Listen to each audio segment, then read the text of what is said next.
పెట్టాలి దీపం. కానీ కార్తీక పౌర్ణమి నాడు దీపం వెలిగిస్తే వెలిగించి వెళ్ళిపోకూడదు.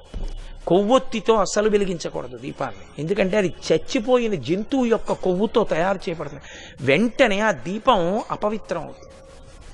కాబట్టి కొవ్వొత్తులతో వెలిగించకూడదు, అగ్గిపుల్లతో వెలిగించకూడదు.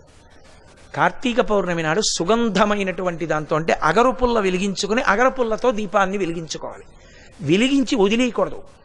దాంట్లోకి వెంటనే అక్షతలు తీసుకుని చేత్తో పట్టుకుని దామోదరమావాహయామి అని కానీ త్రయంబకమావాహయామి అని కానీ రెండు మాటలలో ఏదో ఒకటి చెప్పాలి.